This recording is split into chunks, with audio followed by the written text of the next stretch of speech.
Hello students, नमस्कार। आज partnership में हम एक नया टॉपिक स्टार्ट करेंगे और उस टॉपिक का नाम है change in profit sharing ratio among the existing partners. यानी कि जब पुराने पार्टनर्स अपना प्रॉफिट शेयरिंग रेशियो बदल लेते हैं तो उस समय अकाउंटिंग ट्रीटमेंट किस प्रकार से किया जाता है, तो इस चैप्टर के अंदर हम इस चीज़ को डिस्कस करेंगे। तो देखिए सबसे पहले हम लोग बात करते हैं रिकॉन्स्टिट्यूशन ऑफ पार्टनरशिप फर्म। ये एक बहुत ही इम्पॉर्टेंट क्वेश्चन है और एग्ज़ाम के अंदर आपसे पूछा भी जा सकता है कि रिकॉन्स्टिट्यूशन ऑफ पार्टनरशिप फर्म और डिसोल्यूशन ऑफ पार्टनरशिप फर्म में क्या डिफरेंस होता है। तो डिसोल्यूशन ऑफ पार्टनरशिप फर्म का मतलब होता है कि फर्म अपना बिजनेस समाप्त कर रही है, यानी कि अब भविष्य में फर्म का जो कारोबार है, जो बिजनेस है, वो ऑपरेट नहीं किया जाएगा। जबकि अगर हम रिकॉन्स्टिट्यूशन ऑफ पार्टनरशिप फर्म की बात करें तो इसका मतलब होता है कि फर्म का जो बिजनेस है वो बंद नहीं हो रहा, केवल पार्टनर्स अपने एग्रीमेंट में क्या कर रहे हैं, चेंजेस कर रहे हैं। तो रिकॉन्स्टिट्यूशन ऑफ फर्म का मतलब होता है कि पार्टनर्स अपने एग्रीमेंट में क्या कर रहे हैं, चेंजेस कर रहे हैं, यानी कि पार्टनरशिप डीड क्या हो रही है, चेंज हो रही है। जबकि डिसोल्यूशन ऑफ पार्टनरशिप फर्म का मतलब होता है कि फर्म अपना बिजनेस क्या कर रही है, क्लोज कर रही है।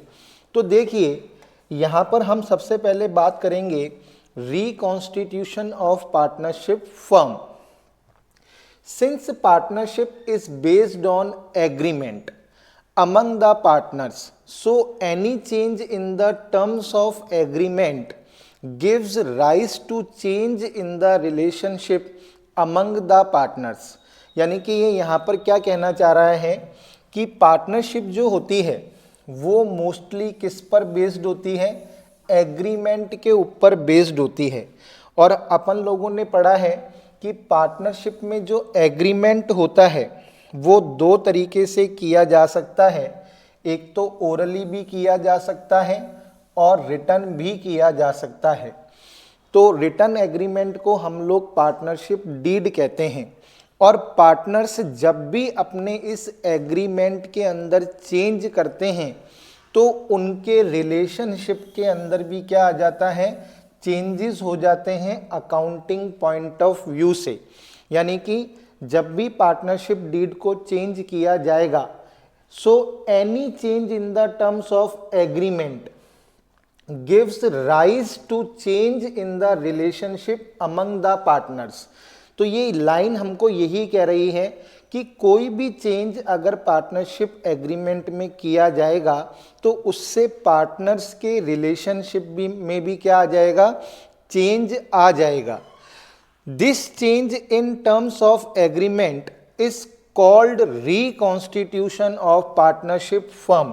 तो देखिए यहाँ पर साफ साफ लिखा हुआ है कि पार्टनरशिप डीड को चेंज करने से, पार्टनरशिप डीड को चेंज करना यानी कि पार्टनरशिप डीड के अंदर जो टर्म्स है उनको चेंज करना ही क्या कहलाता है, रिकॉन्स्टिट्यूशन ऑफ पार्टनरशिप फर्म कहलाता है। इस लाइन के अंदर साफ साफ लिखा हुआ है कि this change in terms of agreement, यानी कि पार्टनरशिप डीड के अंदर कोई भी चेंज करना ही क्या कहलाता है, रिकॉन्स्टिट्यूशन ऑफ पार्टनरशिप फर्म कहलाता है। और डिसोल्यूशन ऑफ पार्टनरशिप फर्म अलग होता है। उसका मतलब होता है कि फर्म अपना बिजनेस क्या कर रही है, क्लोज कर रही है। लेकिन रिकॉन्स्टिट्यूशन ऑफ पार्टनरशिप फर्म का मतलब क्या होता है, पार्टनर्स अपने ओल्ड एग्रीमेंट की जगह नया एग्रीमेंट बना रहे हैं, यानी कि पार्टनरशिप एग्रीमेंट को चेंज करना रिकॉन्स्टिट्यूशन ऑफ पार्टनरशिप फर्म कहलाता है। As a result, the existing agreement comes to end and a new agreement comes into existence and thus firm continues। तो ये कह रहा है कि रिकंस्टिट्यूशन ऑफ पार्टनरशिप फर्म के कारण क्या होता है कि जो पुराना एग्रीमेंट है वो तो क्या हो जाता है, समाप्त हो जाता है, और उसकी जगह कौन सा एग्रीमेंट ले लेता है, न्यू एग्रीमेंट ले लेता है, और फर्म को कंटिन्यू किया जाता है, यानी कि फर्म का बिजनेस बंद नहीं किया जाता। It always lead to change in the profit sharing ratio among the partners. और जब जब पार्टनरशिप एग्रीमेंट चेंज होगा, पार्टनरशिप का जब भी पार्टनरशिप एग्रीमेंट को चेंज किया जाएगा, पार्टनर्स के प्रॉफिट शेयरिंग रेशियो में भी चेंजेस आएंगे। तो देखिए इस फर्स्ट स्लाइड का जो मेन समरी है वो क्या है कि भाई अगर आपसे पूछा जाए कि रिकॉन्स्टिट्यूशन ऑफ पार्टनरशिप फर्म का मतलब क्या होता है, तो रिकॉन्स्टिट्यूशन ऑफ पार्टनरशिप फर्म का मतलब होता है पार्टनरशिप डीड को चेंज करना। पुरानी पार्टनरशिप डीड को समाप्त कर दिया जाता है, उसकी जगह एक नई पार्टनरशिप डीड आ जाती है और फर्म का बिजनेस चलता रहता है।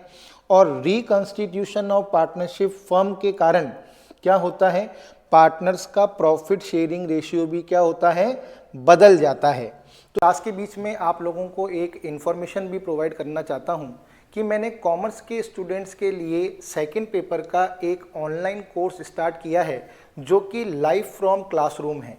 इस कोर्स के अंदर आपको जो भी क्लासेस प्रोवाइड कराई जाएंगी वो अनलिमिटेड वॉच टाइम के साथ, स्पीड फैसिलिटी के साथ अवेलेबल होंगी। आपको इस कोर्स के अंदर पीडीएफ नोट्स अवेलेबल कराए जाएंगे जो कि प्रिंट फैसिलिटी के साथ आपको अवेलेबल होंगे।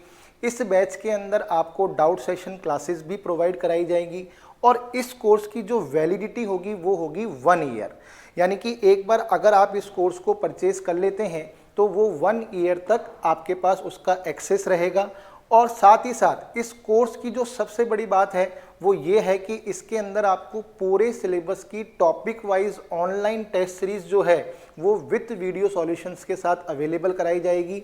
यदि आप इस कोर्स को परचेज करना चाहते हैं तो आप गूगल प्ले स्टोर पे जाकर सीसी मंत्रा के ऐप को डाउनलोड कर सकते हैं और वहां से इस कोर्स को परचेज करके इस कोर्स को ज्वाइन कर सकते हैं। तो ये इस स्लाइड की मेन समरी थी। अब ये भी एक इंपॉर्टेंट चीज है, the reconstitution of the firm takes place in the following circumstances. देखिए अब ये आपसे कह रहा है कि भाई जो पार्टनरशिप फर्म का रिकॉन्स्टिट्यूशन होता है वो किन किन कंडीशंस के अंदर किया जाता है। तो ये एग्जाम में हमसे पूछा जा सकता है कि बताइए फर्म का रिकॉन्स्टिट्यूशन किन किन कंडीशन के अंदर होता है। भाई reconstitution of the partnership firm का मतलब तो हम समझ ही गए। रिकॉन्स्टिट्यूशन ऑफ पार्टनरशिप फर्म का मतलब होता है पुराने एग्रीमेंट को ख़त्म करना और उसकी जगह एक नया एग्रीमेंट करना, यानी कि नई पार्टनरशिप डीड बनाना। और ये नई डीड किन किन कंडीशंस के अंदर बनाई जाती है ये एग्ज़ाम में हमसे पूछा जा सकता है। तो पहली कंडीशन क्या है, change in the profit sharing ratio among the existing partners, यानी कि जब पुराने पार्टनर्स अपने प्रॉफिट शेयरिंग रेशियो को चेंज कर लेते हैं तो नई पार्टनरशिप डीड बनानी पड़ती है। यानी कि सपोज करो ABC एक फर्म के अंदर 3 पार्टनर हैं और उनका प्रॉफिट शेयरिंग रेशियो है 3:2:1 और इन्होंने अपना प्रॉफिट शेयरिंग रेशियो क्या कर लिया, चेंज कर लिया। अब ABC ने अपना प्रॉफिट शेयरिंग रेशियो कर लिया 1:1:1। तो इसका मतलब क्या है, इसका मतलब ये है कि भाई फर्म का रिकॉन्स्टिट्यूशन हुआ है, यानी कि पार्टनर्स के बीच में नया समझौता हुआ है, नई पार्टनरशिप डीड बनाई गई है। दूसरी कंडीशन क्या है, दूसरी कंडीशन है admission of a new partner, यानी कि फर्म के अंदर किसी नए पार्टनर को क्या किया गया है, एडमिट किया गया है। यानी कि सपोज कीजिए A और B एक फर्म के पार्टनर हैं और इन्होंने फर्म में क्या किया, C को एडमिट किया। तो C को एडमिट करने के ऊपर भी क्या होगा, हमें नया एग्रीमेंट बनाना पड़ेगा, यानी कि फर्म का न्यू क्या करना पड़ेगा, रिकॉन्स्टिट्यूशन करना पड़ेगा। Retirement of an existing partner, suppose कीजिए ए बी सी एक फर्म के अंदर पार्टनर हैं और सी फर्म से क्या ले रहा है, रिटायरमेंट ले रहा है, तो भी हमें क्या करना पड़ेगा, एक नया एग्रीमेंट बनाना पड़ेगा ए और बी को बिजनेस को कंटिन्यू करने के लिए। Death of a partner, suppose कीजिए एक्स वाई जेड एक फर्म के अंदर पार्टनर हैं और जेड की क्या हो गई, डेथ हो गई, तो भी एक्स और वाई को फर्म को बिजनेस को कंटिन्यू करने के लिए एक नया एग्रीमेंट बनाना पड़ेगा। Amalgamation of two partnership firm, suppose कीजिए एक फर्म है ए बी सी और दूसरी फर्म है एक्स वाई जेड, ये दोनों आपस में जब मिलकर एक फर्म के अंदर कन्वर्ट होंगी तो भी इनके बीच में एक नया एग्रीमेंट बनेगा। यानी कि नया एग्रीमेंट किन किन कंडीशंस के अंदर बनाना पड़ता है, और जब जब नया एग्रीमेंट बनेगा तब तब हमको क्या करना पड़ेगा, रिकॉन्स्टिट्यूशन करना पड़ेगा, किसका, पार्टनरशिप फर्म का। तो आपसे एग्जाम में पूछा जा सकता है कि बताइए ऐसी कौन सी कंडीशंस हैं जिसके अंदर पार्टनरशिप फर्म का रिकॉन्स्टिट्यूशन करना पड़ता है। एक तो तब जब ओल्ड पार्टनर्स अपना प्रॉफिट शेयरिंग रेशियो चेंज कर रहे हों, एक तब जब ओल्ड पार्टनर्स फर्म के अंदर नए पार्टनर को एडमिट कर रहे हों, एक तब जब कोई पार्टनर फर्म से रिटायरमेंट ले रहा हो, एक तब जब किसी पार्टनर की क्या हो जाए, डेथ हो जाए, और एक तब जब दो पार्टनरशिप फर्म आपस में क्या हो, मिल जाए। तो इन 5 कंडीशंस के अंदर हमें नया एग्रीमेंट बनाना पड़ता है, और जब जब नया एग्रीमेंट बनता है तो उसे हम कहते हैं रिकॉन्स्टिट्यूशन ऑफ पार्टनरशिप फर्म। ध्यान रखिएगा, रिकॉन्स्टिट्यूशन का मतलब अलग होता है, डिसोल्यूशन का मतलब अलग होता है। एग्जाम के अंदर ये क्वेश्चन पूछा गया है, तो इन दोनों में आपको डिफरेंस करना आना चाहिए। जो एग्जामिनर है वो आपसे ऐसे भी पूछ सकता है,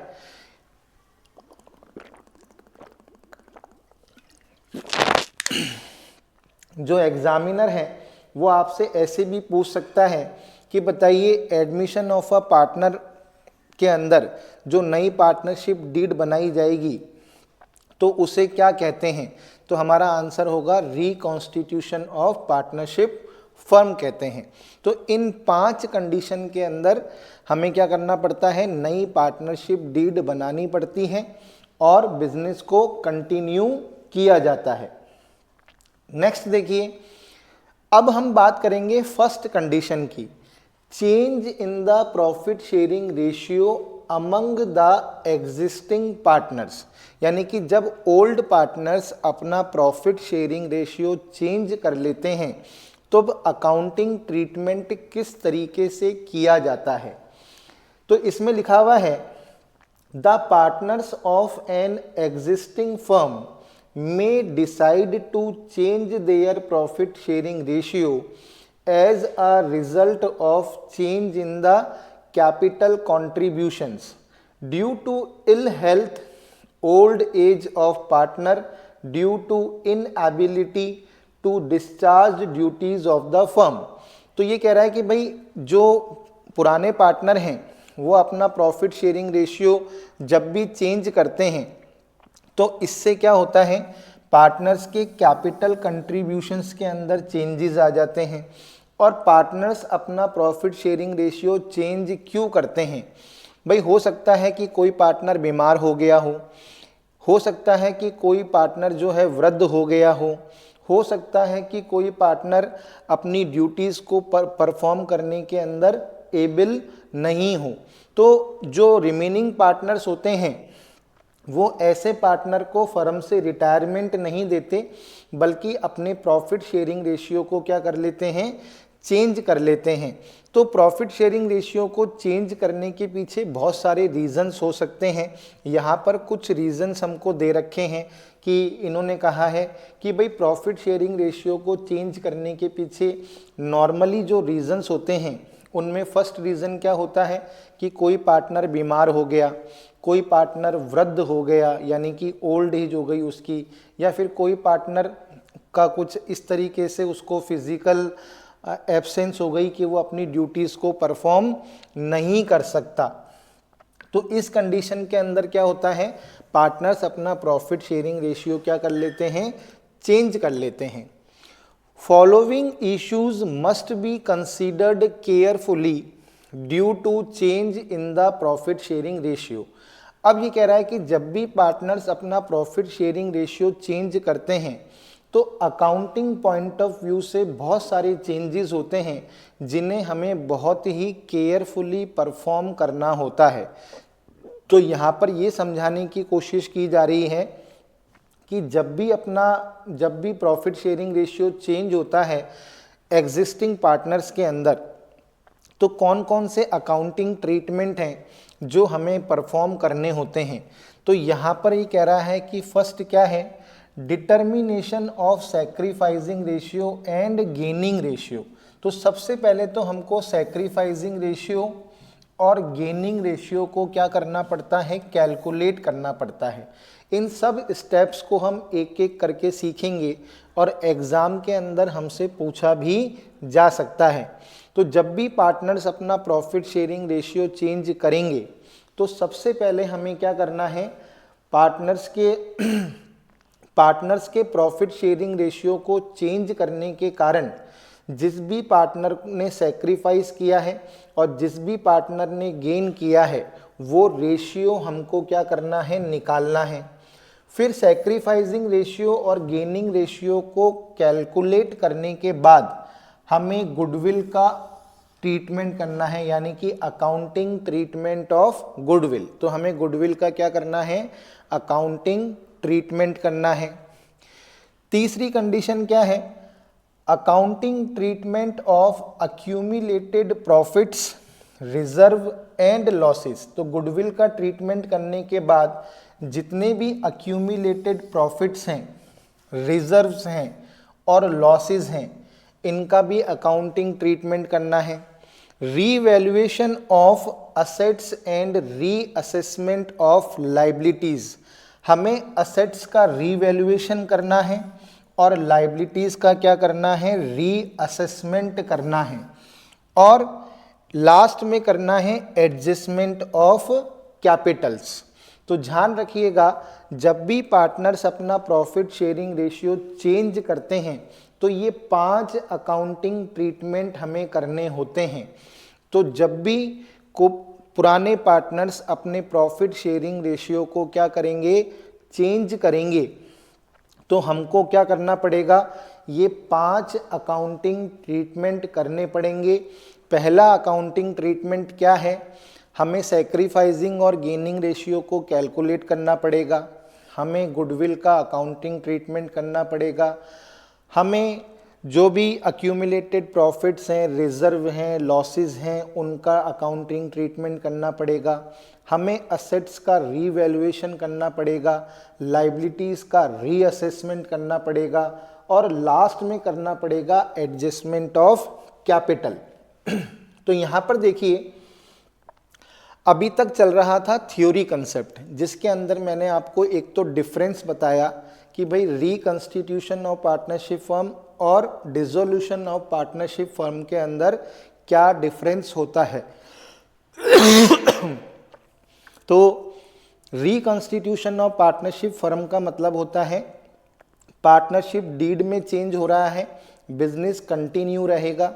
डिसोल्यूशन ऑफ पार्टनरशिप फर्म में मतलब होता है कि पार्टनरशिप डीड को एंड किया जा रहा है, फर्म का बिजनेस अब कंटिन्यू नहीं किया जाएगा।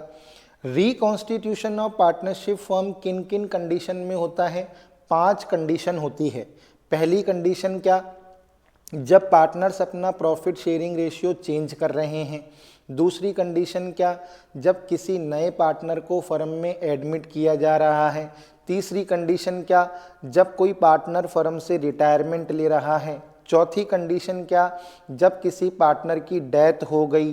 पांचवी कंडीशन क्या, जब दो पार्टनरशिप फर्म आपस में क्या कर रही हैं, अमलगमेशन कर रही हैं। तो इन 5 कंडीशन के अंदर रिकॉन्स्टिट्यूशन ऑफ पार्टनरशिप फर्म होता है, यानी कि पार्टनरशिप डीड क्या होती है, चेंज होती है। फिर अपन ने बात करी change in profit sharing ratio. तो change in profit sharing ratio के पीछे बहुत सारे रीजंस होते हैं। जब भी पार्टनर्स अपने प्रॉफिट शेयरिंग रेशियो में को चेंज करते हैं तो इसके पीछे क्या क्या रीजंस हो सकते हैं। कोई पार्टनर बीमार हो गया या फिर अपन कह सकते हैं कि कोई पार्टनर ओल्ड एज का हो गया, या कोई पार्टनर अपनी ड्यूटीज़ को परफॉर्म करने के लिए एबल नहीं है। तो इन कंडीशन के अंदर क्या करना पड़ता है, पार्टनरशिप के अंदर प्रॉफिट शेयरिंग रेशियो को चेंज करना पड़ता है। और जब भी पार्टनर्स अपने प्रॉफिट शेयरिंग रेशियो को चेंज करते हैं तो हमें ये 5 अकाउंटिंग ट्रीटमेंट करने पड़ते हैं। कौन कौन से अकाउंटिंग ट्रीटमेंट करने पड़ते हैं, सबसे पहले हमें सैक्रिफाइसिंग रेशियो और गेनिंग रेशियो को कैलकुलेट करना पड़ता है। फिर हमें गुडविल का अकाउंटिंग ट्रीटमेंट करना पड़ता है। फिर हमें जितने भी अक्यूमुलेटेड प्रॉफिट्स हैं, रिजर्व्स हैं, लॉसेस हैं, इनका अकाउंटिंग ट्रीटमेंट करना पड़ता है। फिर हमें असेट्स का रीवैल्यूएशन करना पड़ता है, लाइबिलिटीज़ का रीअसेसमेंट करना पड़ता है, और लास्ट में करना पड़ता है एडजस्टमेंट ऑफ कैपिटल। तो एक बार फटाफट से आप इसको ध्यान से देख लीजिए।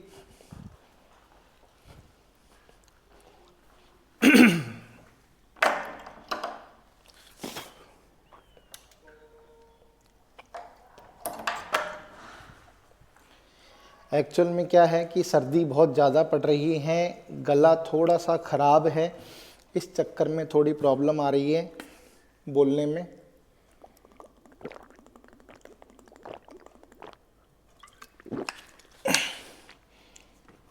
तो यहाँ तक का तो अकाउंटिंग कंसेप्ट क्लियर हो गया होगा।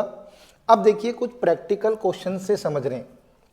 तो मैंने फर्स्ट स्टेप क्या बताया कि आपको जब भी पार्टनर्स अपना प्रॉफिट शेयरिंग रेशियो चेंज करेंगे तो सबसे पहले आपको सैक्रिफाइसिंग और गेनिंग रेशियो निकालना पड़ेगा।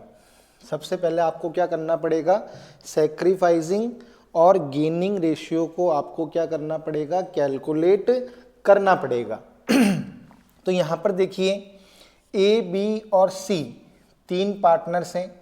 ए, B and C are partners in a firm sharing profits in the ratio of 3:2:1. They decided to share profits equally in future. इन्होंने डिसाइड किया कि भाई हम अपना जो प्रॉफिट है वो फ्यूचर के अंदर इक्वली बांटेंगे। कंप्यूट ईच पार्टनर सैक्रिफाइसिंग और gain due to change in the ratio. तो ये कह रहा है कि भाई ए, बी और सी 3 पार्टनर हैं, इनका प्रॉफिट शेयरिंग रेशियो है 3:2:1 और इन्होंने चेंज करके कर लिया है 1:1:1।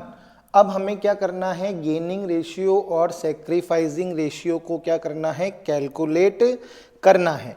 तो देखिए हम क्या करेंगे जब हमारे पास ये तो ओल्ड रेशियो है और ये इनका क्या है, न्यू रेशियो है।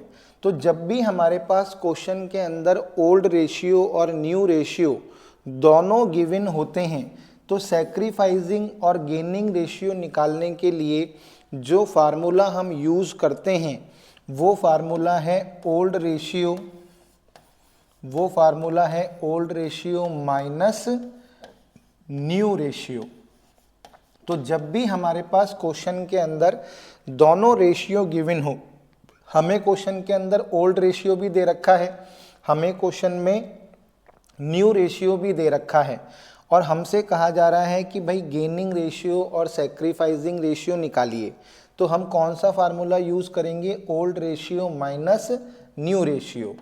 अब ए जो है इसका रेशियो क्या होगा 3/6, बी का क्या होगा 2/6 और सी का क्या है 1/6, क्योंकि इनका ओल्ड रेशियो क्या है 3:2:1। तो 3/6, 2/6 और 1/6। अब हम क्या करेंगे, इसमें से न्यू रेशियो को माइनस कर देंगे। न्यू रेशियो क्या है 1:1:1, तो यानी कि 1/3, 1/3 और 1/3। अब एलसीएम क्या आएगा, एलसीएम आएगा 6। भाई 6 और 3 का एलसीएम निकालेंगे तो एलसीएम क्या आएगा 6। तो 6 1 जा 6, 1 3 जा 3, 3 2 जा 6, तो यानी यहाँ पर आ जाएगा 2, यानी कि 1/6। यहाँ पर भी एलसीएम क्या आएगा 6, यानी कि 2, 3 2 जा 6, 2 - 2 यानी कि 0/6। और यहाँ पर एलसीएम क्या आएगा 6, यानी कि 6 1 जा 6 और 3 2 जा 6, यानी कि माइनस का 1/6। तो जिसका माइनस में आ रहा है उसने तो क्या किया है, गेन किया है, और जिसका प्लस में आ रहा है उसने क्या किया है, सैक्रिफाइस किया है। यानी कि ए ने 1/6 क्या किया है, सैक्रिफाइस, क्योंकि ए का आंसर क्या आ रहा है पॉजिटिव में और बी का आंसर आ रहा है माइनस में। तो बी ने माइनस का 1/6 का मतलब क्या है, इसने क्या किया है, गेन किया है। तो ये हमारा आंसर होगा कि ए ने तो 1/6 शेयर क्या किया है, सैक्रिफाइस किया है, और बी ने 1/6 शेयर क्या किया है, गेन किया है।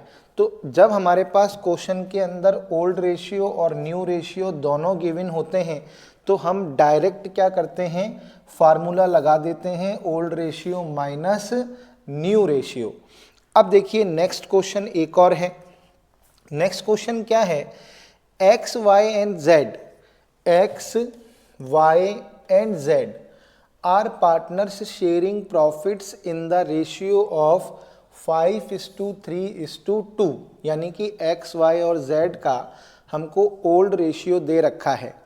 Calculate new profit sharing ratio, हमें इसके अंदर देखो न्यू प्रॉफिट शेयरिंग रेशियो भी क्या करना है, कैलकुलेट करना है, और and sacrifice ratio in each of the following cases, और हमें सैक्रिफाइस रेशियो भी निकालना है।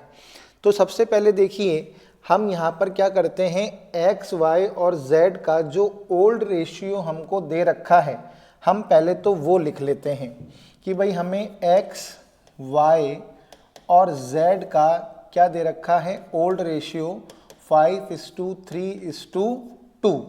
हमें एक्स वाई और जेड का क्या दे रखा है, ओल्ड रेशियो दे रखा है। अब फर्स्ट कंडीशन क्या है, if Z acquires 1/5 share from x. अब जेड क्या कर रहा है, 1/5 शेयर किससे ले रहा है, जेड से ले रहा है, सॉरी एक्स से ले रहा है। जेड जो है वो 1/5 शेयर किससे ले रहा है, एक्स से ले रहा है। तो हम क्या करेंगे कि केस 1 के अंदर, हम केस 1 के अंदर क्या करेंगे, जो x का शेयर है, किसका शेयर है, जो शेयर किसका है, x का है, x का शेयर कितना है, x का शेयर है 5/10। इसके शेयर में से 1/5 क्या कर देंगे, माइनस कर देंगे। y का शेयर वो का वो ही रहेगा 3/10, और z के शेयर में क्या करेंगे, z के शेयर में 1/5 शेयर क्या करेंगे, जोड़ देंगे। x ने क्या किया, z ने क्या किया, x से 1/5 शेयर ले लिया, तो x के शेयर में से 1/5 शेयर माइनस कर देंगे और z के शेयर के अंदर क्या कर देंगे, प्लस कर देंगे। अब हम क्या करेंगे, एलसीएम निकालेंगे। एलसीएम क्या है, 10 आएगा, क्योंकि 5 और 10 का एलसीएम क्या होता है, 10 आएगा। तो 10 1 जा 10, यहाँ पर आ जाएगा 5 और यहाँ पर आ जाएगा 2, यानी कि 3/10। वाई ने में तो कोई चेंजेस हुए ही नहीं है। अब यहाँ पर एलसीएम आ जाएगा 10, यानी कि 10 1 जा 10, यहाँ पर आ जाएगा 2 और यहाँ पर भी आ जाएगा 2, यानी कि 4/10। अब देखिए इन तीनों का डिनोमिनेटर क्या है, सेम है, 10 10 10, यानी कि न्यू रेशियो क्या हो गया, न्यू रेशियो हो गया 3:3:4। तो फर्स्ट कंडीशन के अंदर हमने न्यू रेशियो कैलकुलेट कर लिया। हमने क्या करा, x के शेयर में से 1/5 शेयर को माइनस कर दिया और z के शेयर के अंदर 1/5 शेयर को क्या कर दिया, प्लस कर दिया और न्यू रेशियो निकाल लिया। तो न्यू रेशियो क्या आया, 3:3:4। अब यहाँ पर आपको साफ नजर आ रहा है x जो है, x का x 1/5 शेयर का क्या कर रहा है, सैक्रिफाइस कर रहा है। क्या कर रहा है, सैक्रिफाइस कर रहा है। और z जो है वो 1/5 शेयर का क्या कर रहा है, गेन कर रहा है। तो यहाँ पर साफ नजर आ रहा है कि भाई x जो है वो 1/5 शेयर का सैक्रिफाइस कर रहा है और z जो है वो 1/5 शेयर का गेन कर रहा है। और किसी को यदि ये बात समझ में ना आए तो वो एग्जाम के अंदर फार्मूला लगा लेना। ये आपके पास न्यू रेशियो आ चुका है, तो सैक्रिफाइसिंग और गेनिंग रेशियो निकालने का फार्मूला क्या होता है, old ratio minus new ratio. तो आप old ratio minus new ratio के फार्मूले से भी कैलकुलेट कर सकते हो, लेकिन हमको इतनी मेहनत करने की ज़रूरत नहीं है। हमें यहाँ पर क्वेश्चन में साफ नज़र आ रहा है कि ये 1/5 शेयर का सैक्रिफाइस कर रहा है और ये 1/5 शेयर का गेन कर रहा है। अब देखिए हम बात करते हैं केस 2 की। केस 2 क्या है, if Z acquires 1/5 share equally from X and Y, यानी कि अब Z जो है वो 1/5 शेयर X और Y से क्या कर रहा है, इक्वली ले रहा है। पहली वाली कंडीशन में तो क्या हुआ था कि Z ने जो है वो 1/5 शेयर पूरा का पूरा X से लिया था, लेकिन सेकंड कंडीशन के अंदर वो 1/5 शेयर X और Y से इक्वली ले रहा है। तो हमें पहले ये निकालना पड़ेगा कि वो X से कितना ले रहा है और Y से कितना ले रहा है। भाई जो Z है वो क्या कर रहा है, 1/5 शेयर क्या कर रहा है, X एंड Y से क्या कर रहा है, इक्वली ले रहा है। इक्वली का मतलब हो गया वो 1:1 के रेशियो में ले रहा है।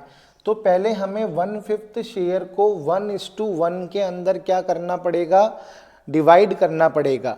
तो देखिए 1/5 को अपन पहले 1/2 और 1/2 के अंदर डिस्ट्रीब्यूट करते हैं। तो इसका मतलब है ये आया 1/10 और 1/10, यानी कि ये 1/10 X से ले रहा है और 1/10 Y से ले रहा है। तो अब हम क्या करेंगे, जो X, Y और Z का ओल्ड रेशियो है, X, Y और Z का ओल्ड रेशियो क्या है, 5:3:2। तो हम X के शेयर में से 5:3:2 है, तो हम क्या करेंगे, X के शेयर में से 1/10 माइनस कर देंगे, Y के शेयर में से 1/10 माइनस कर देंगे और Z के शेयर के अंदर 1/10 और 1/10, या सीधे अगर हम चाहें तो 1/5 भी ऐड कर सकते हैं। लेकिन मैंने यहाँ पर समझाने के लिए आपको 1/10 और 1/10 इसलिए लिख कर दिया है ताकि आपको इजीली समझ में आ जाए। अगर आप 1/10 और 1/10 की जगह 1/5 लिखोगे तो भी आंसर आ जाएगा। तो यहाँ पर जो Z है वो 1/5 शेयर X और Y से कैसे ले रहा है, इक्वली ले रहा है। कैसे ले रहा है, इक्वली ले रहा है।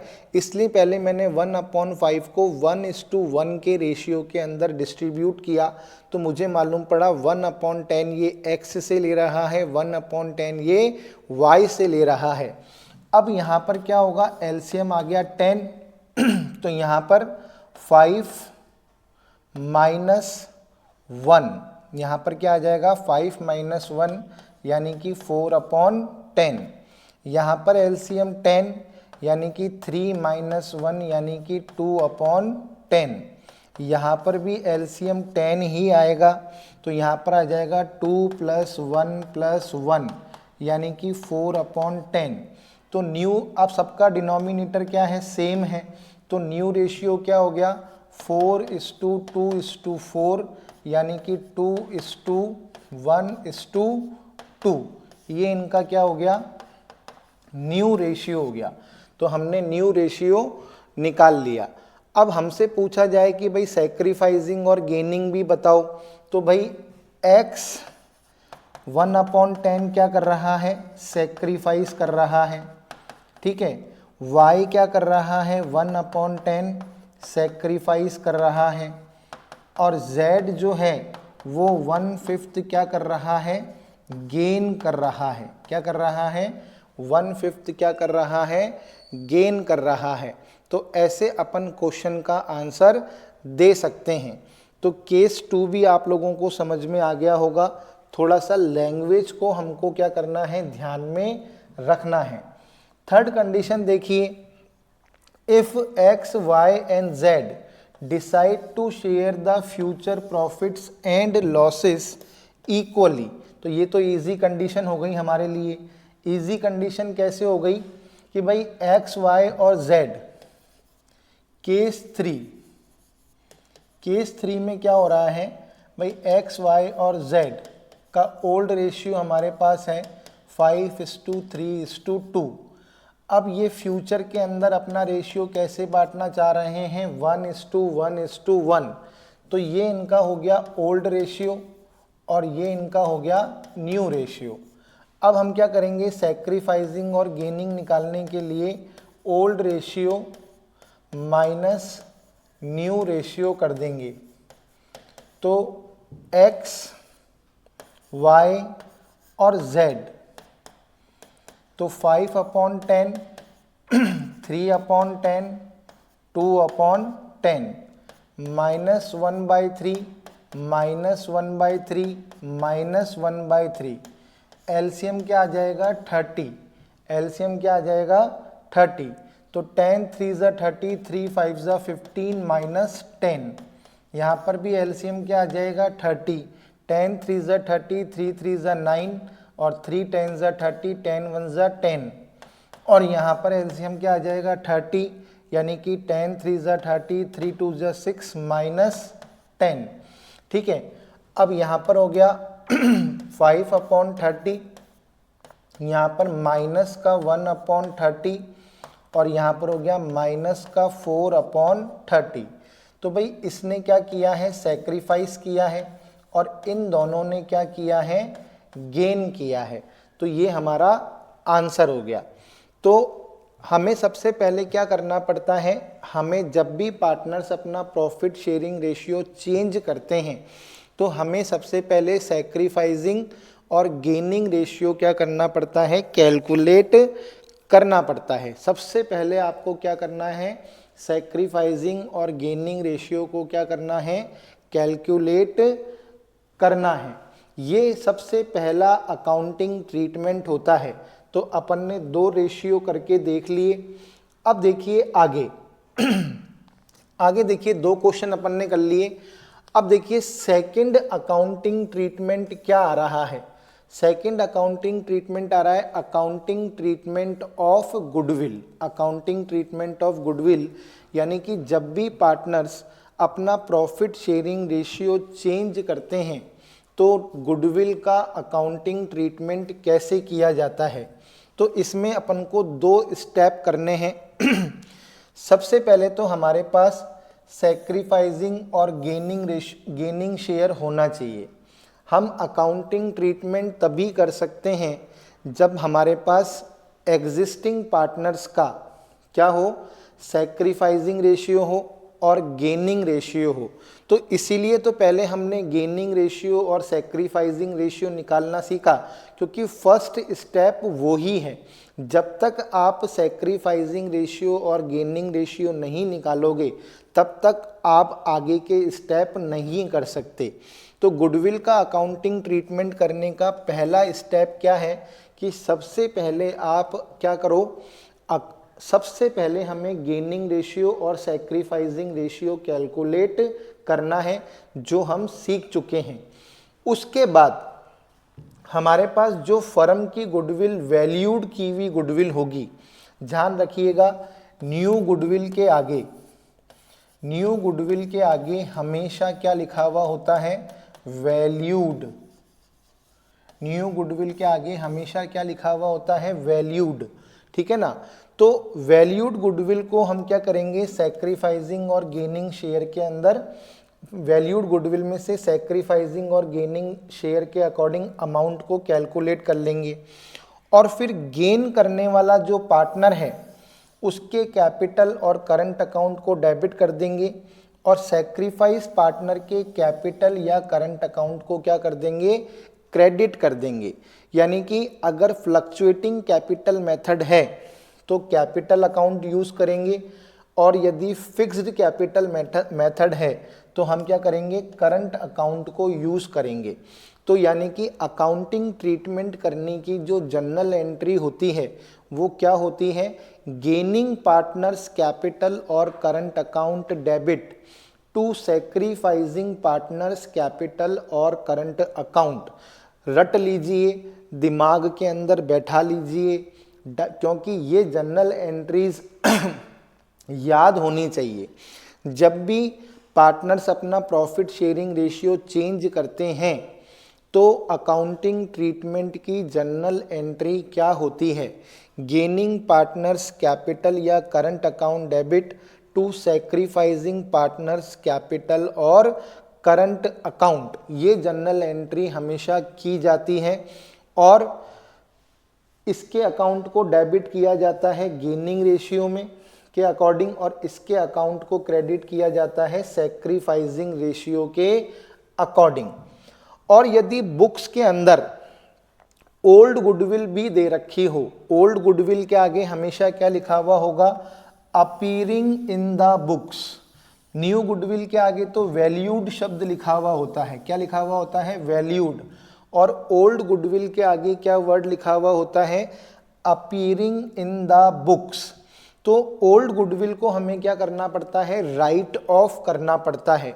और राइट ऑफ हम कौन से रेशियो में करते हैं, हमेशा ध्यान रखिए, ओल्ड गुडविल को हमेशा ओल्ड रेशियो में राइट ऑफ किया जाता है। ओल्ड गुडविल को हमेशा ओल्ड रेशियो के अंदर राइट ऑफ किया जाता है, जबकि नई गुडविल का जो अकाउंटिंग ट्रीटमेंट है वो गेनिंग रेशियो और सैक्रिफाइसिंग रेशियो में किया जाता है। तो कभी कभी एग्जाम के अंदर क्या है, आपसे इस तरह के क्वेश्चन पूछ लेते हैं कि बताइए कि पुस्तकों में दर्शाई गई ख्याति का लेखांकन कौन से अनुपात में किया जाता है, या पुस्तकों में दिखाई गई ख्याति को कौन से अनुपात में अपलिखित किया जाता है। तो हमारा आंसर होगा पुराने अनुपात में, यानी कि ओल्ड रेशियो में। और नई ख्याति का जो लेखांकन है वो किसके अनुसार होता है, तो लाभ के और त्याग के अनुपात में होता है। या फिर वो आपसे जनरल एंट्री भी पूछ सकते हैं कि बताइए जब पुराने साझेदार अपने लाभ हानि विभाजन अनुपात को परिवर्तित करते हैं तो ख्याति के संबंध में कौन सी जनरल प्रविष्टि की जाती है। तो हमारा आंसर होगा गेनिंग पार्टनर्स कैपिटल और current account debit to sacrificing partners capital और करंट अकाउंट। तो ध्यान रखिएगा, बहुत ही इम्पॉर्टेंट फैक्ट है, बहुत ही इम्पॉर्टेंट है एग्जाम में। तो जब भी पार्टनर्स अपना प्रॉफिट शेयरिंग रेशियो चेंज करेंगे तो सबसे पहले ख्याति का लेखांकन करने के लिए आपके पास होना चाहिए गेनिंग रेशियो और सैक्रिफाइसिंग रेशियो। उसके बाद आपको देखना है कि नई गुडविल दी गई है कि नहीं दी गई है। नहीं दी गई है तो आपको गुडविल निकालनी पड़ेगी, और गुडविल निकालना हम सीख चुके हैं। फिर उस गुडविल में से हम क्या करेंगे, अमाउंट कैलकुलेट करेंगे, और जनरल एंट्री क्या करेंगे, गेनिंग पार्टनर्स कैपिटल या current account debit to sacrificing partners capital या करंट अकाउंट। और यदि बुक्स के अंदर ओल्ड गुडविल भी दे रखी हो तो इस ओल्ड गुडविल को हम पार्टनर्स के बीच में ओल्ड रेशियो में राइट ऑफ कर देंगे। और ध्यान रखिए, गुडविल हमेशा बैलेंस शीट की असेट साइड में होती है, तो गुडविल को राइट ऑफ करने के लिए गुडविल को क्रेडिट किया जाता है, और पार्टनर्स के कैपिटल और करंट अकाउंट को डेबिट किया जाता है। ध्यान रखना है, अगर गुडविल को राइट ऑफ करने की एंट्री करनी है तो गुडविल क्योंकि असेट साइड में होती है तो गुडविल को राइट ऑफ करने के लिए क्रेडिट करते हैं और पार्टनर्स के कैपिटल या करंट अकाउंट को क्या करते हैं, डेबिट करते हैं। तो आई थिंक आप लोगों को यहाँ तक का कंसेप्ट समझ में आ गया होगा कि भाई अकाउंटिंग ट्रीटमेंट कैसे करना है। अब कुछ क्वेश्चन करके देखते हैं तो आपको और अच्छी तरीके से समझ में आ जाएगा। देखिए, A and B were partners in a firm sharing profit in the ratio of 3:2। तो हमें ए और बी का जो है प्रॉफिट शेयरिंग रेशियो दे रखा है 3:2 विथ इफेक्ट फ्रॉम 1 अप्रैल 2016, यानी कि 1 अप्रैल 2016 से they agree to share profits equally, यानी कि इन्होंने अपना प्रॉफिट शेयरिंग रेशियो क्या कर लिया, चेंज कर लिया। For this purpose the goodwill of the firm was valued. अब देखो यहाँ पर वैल्यूड लिखा हुआ है, तो यानी कि हमें फर्म की गुडविल जो है दे रखी है कैलकुलेट करके, और वो दे रखी है 30,000 रुपये। क्या दे रखी है, 30,000 रुपये हमें फर्म की गुडविल दे रखी है। Pass the necessary journal entry for the treatment of goodwill, हमें गुडविल की जनरल एंट्री कर कर दिखानी है। तो मैंने आपको क्या कहा, सबसे पहले तो आपको सैक्रिफाइसिंग रेशियो और गेनिंग रेशियो निकालना पड़ेगा, क्योंकि गुडविल की एंट्री बिना सैक्रिफाइसिंग और गेनिंग रेशियो के नहीं होगी। तो ये कह रहा है कि भाई ए और बी का रेशियो क्या है, 3:2, और इन्होंने चेंज करके क्या कर लिया, 1:1। तो ये इनका ओल्ड रेशियो है, ये इनका न्यू रेशियो है। अब हम क्या करेंगे, old ratio minus new ratio, old ratio minus new ratio. तो ए और बी, ए का ओल्ड रेशियो क्या है 3/5 और बी का ओल्ड रेशियो क्या है 2/5। New ratio 1/2 1/2। एलसीएम निकालेंगे हम तो एलसीएम आएगा 10। तो 5 2 ज़ा 10, 2 3 ज़ा 6, 2 5 ज़ा 10। अब यहाँ पर भी एलसीएम आएगा 10, 2 2 ज़ा 5 2 ज़ा 10, 2 2 ज़ा 4, और यहाँ पर आ गया 5, यानी कि 1/10, और यहाँ पर आ गया माइनस का 1/10, यानी कि इसने तो सेक्रीफाइस किया है और इसने गेन किया है, यानी कि बी जो है वो ए को देगा, क्योंकि बी गेन करने वाला है और ए सेक्रीफाइस करने वाला है। अब फर्म की गुडविल कितनी दे रखी है हमें फर्म की गुडविल हमें दे रखी है 30,000 रुपीज़।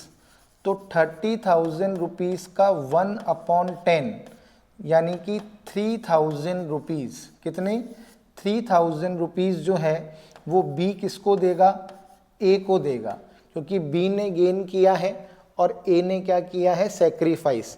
तो हमें 30,000 का 1/10 निकालना पड़ेगा।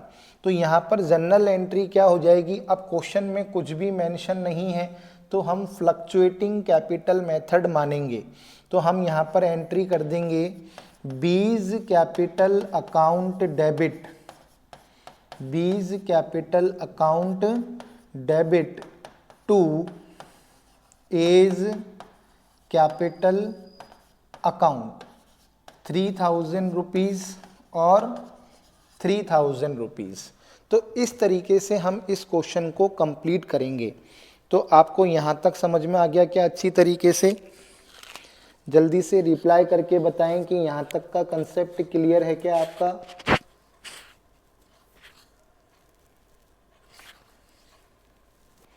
हालांकि आप आंसर दे रहे हैं, वेरी गुड।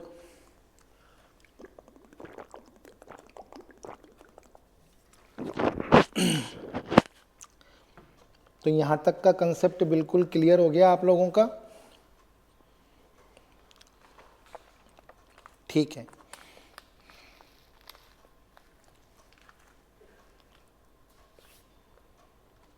यस। अब देखिए एक क्वेश्चन अपन गुडविल का और करते हैं। ये कह रहा है कि भाई A, B and C at present share of profits and losses in the ratio of 5:3:2।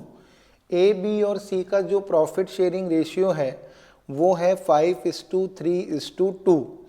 They decide to share future profit and losses equally, और इन्होंने अपना प्रॉफिट शेयरिंग रेशियो क्या कर लिया है, इक्वली, विथ इफेक्ट फ्रॉम 1 अप्रैल 2016, यानी कि 1 अप्रैल 2016 से। Goodwill of the firm has been valued at ₹90,000। अब जो फर्म की गुडविल है, वैल्यूड वर्ड लिखा हुआ है, यानी कि ये नई गुडविल है। Journal entry under each of the following alternative cases. पहली कंडीशन क्या है, when no goodwill appears in the book. दूसरी कंडीशन क्या है, when goodwill appears in the book at ₹90,000। भाई एक कंडीशन है जिसमें पुरानी गुडविल बुक्स में शो नहीं हो रही, और एक कंडीशन है जिसमें पुरानी गुडविल फर्म में क्या हो रही है, शो हो रही है। तो देखिए हम लोग क्या करेंगे, सबसे पहले तो हम सैक्रिफाइसिंग और गेनिंग रेशियो निकालेंगे। ए, बी और सी, इनका ओल्ड रेशियो क्या है, 5/10, 3/10 और 2/10। न्यू रेशियो क्या है, 1/3, 1/3 और 1/3, यानी कि एलसीएम आ जाएगा 30। एलसीएम क्या आ जाएगा, 30, यानी कि 10 3 ज़ा 3, यानी कि 3 5 ज़ा 15 माइनस 10। यहाँ पर एलसीएम आ गया 30, यानी कि 10 3 ज़ा 3, 3 3 ज़ा 9 माइनस 10, और यहाँ पर आ जाएगा 30, यानी कि 10 3 ज़ा 30, 3 2 ज़ा 6 माइनस 10, यानी कि यहाँ पर आ गया 5/30, यहाँ पर माइनस का 1/30, और यानी कि यहाँ पर माइनस का 4/30। इसने सेक्रीफाइस किया है, इसने गेन किया है, और इसने गेन किया है। अब हमें फर्म की गुडविल कितनी दे रखी है, फर्म की जो गुडविल है वो है 90,000। कितनी है, 90,000, यानी कि बी सी को देगा और बी जो है ए को देगा और सी भी ए को देगा, क्योंकि ए ने सेक्रीफाइस किया है। ए ने क्या किया है, सेक्रीफाइस। अब बी कितना देगा, बी देगा 90,000 का 1/30, क्योंकि भाई इसने 1/30 का गेन किया है, तो ये देगा 90,000 का 1/30, यानी कि 3,000 रुपीज़। और सी कितना देगा, 90,000 का 4/30, यानी कि 12,000 रुपीज़। तो ये सबसे पहले तो हमने जो वर्किंग नोट में जो कैलकुलेशन करनी है वो कैलकुलेशन हमने कर ली। अब देखो पहली कंडीशन क्या है, पहली कंडीशन है when no goodwill appears in the book. तो इस कंडीशन के अंदर हम लोग क्या करेंगे, कंडीशन फर्स्ट के अंदर तो हम केवल एक ही जर्नल एंट्री करेंगे। कंडीशन फर्स्ट के अंदर हम क्या करेंगे, केवल एक ही जर्नल एंट्री करेंगे, और हम एंट्री करेंगे कंडीशन फर्स्ट। हम फ्लक्चुएटिंग कैपिटल मेथड मानेंगे, तो हम लिख देंगे B's capital account debit, C's capital account debit to A's capital account.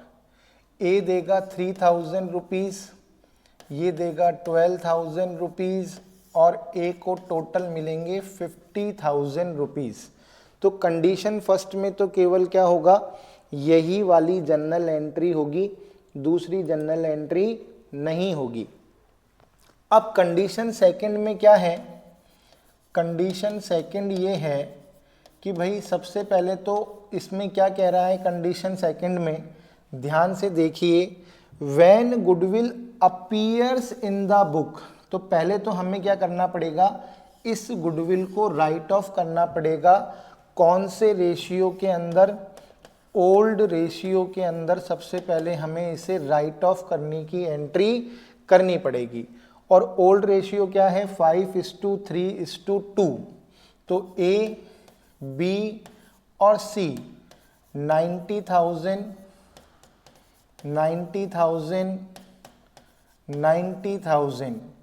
Into 5/10, 3/10 और 2/10, तो यानी कि 45,000, 27,000 और 18,000। तो सबसे पहले तो हमें क्या करना पड़ेगा, इसको राइट ऑफ करने की एंट्री करनी पड़ेगी। A's capital account debit, A's capital account debit, B's capital account debit, C's capital account debit to goodwill, 45,000, 27,000 और 18,000। तो ये ओल्ड गुडविल को राइट ऑफ करने की एंट्री हमने कर दी। और दूसरी एंट्री बिल्कुल यही वाली हो जाएगी, क्योंकि भाई इसका तो ऐसे ही करेंगे, बीज कैपिटल, क्योंकि गेन करने वाला पार्टनर किसको देगा, सैक्रिफाइस करने वाले पार्टनर को। तो न्यू गुडविल का अकाउंटिंग ट्रीटमेंट तो वैसे ही होगा जैसे अपन ने अभी किया। तो इस कंडीशन के अंदर बुक्स के अंदर हमें दो एंट्री करनी पड़ेगी, एक तो ओल्ड गुडविल को राइट ऑफ करने की और एक नए गुडविल के अकाउंटिंग ट्रीटमेंट की। तो 3,000, 12,000 और 15,000। तो देखिए कंडीशन फर्स्ट में केवल एक एंट्री हुई, क्योंकि भाई पुरानी गुडविल थी नहीं, तो हमने नई गुडविल का अकाउंटिंग ट्रीटमेंट कर दिया। कंडीशन सेकंड के अंदर ओल्ड गुडविल भी थी और नई गुडविल का अकाउंटिंग ट्रीटमेंट भी करना था। तो ओल्ड गुडविल को हमने राइट ऑफ कर दिया और नई गुडविल का अकाउंटिंग ट्रीटमेंट हमने कर दिया। गेन करने वाले पार्टनर किसको देंगे, सैक्रिफाइस करने वाले पार्टनर को देंगे। तो यहाँ तक का कंसेप्ट अच्छी तरीके से समझ में आ गया क्या आप लोगों को? जल्दी से बताओ, यहाँ तक का कंसेप्ट क्लियर है क्या आप लोगों को?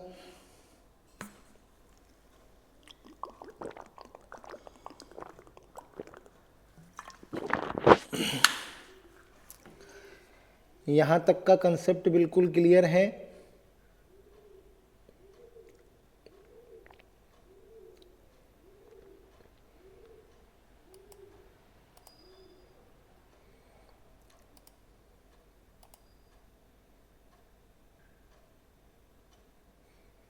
हाँ, इसमें दो एंट्री होगी। एक तो देखो ये वाली जो एंट्री है ये है ओल्ड गुडविल को राइट ऑफ करने की,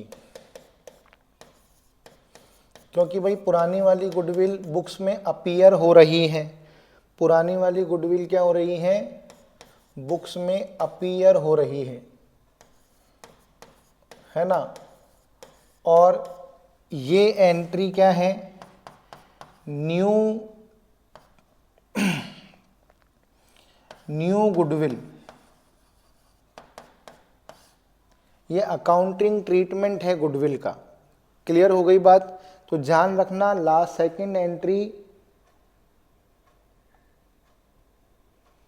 सेकंड एंट्री क्यों होगी?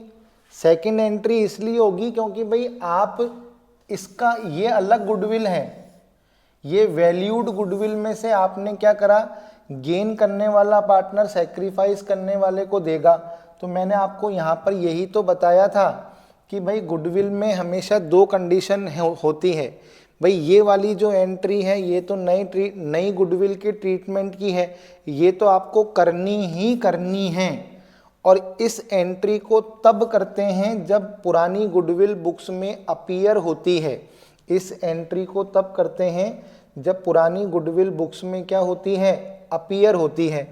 तो इन दोनों कंडीशन के अंदर जो कंडीशन, ये दो कंडीशन हैं, इन दो कंडीशन के अंदर आपको ये एंट्री तो करनी ही करनी है, इसको तो आप डिनाई कर ही नहीं सकते, क्योंकि ये एंट्री तो इसमें भी होगी और इसमें भी होगी।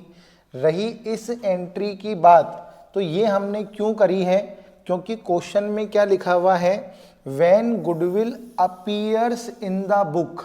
ये पुरानी गुडविल है इसीलिए, क्या है, पुरानी गुडविल है इसीलिए इसको राइट ऑफ करने की एंट्री करनी पड़ेगी। क्लियर हो गई क्या बात?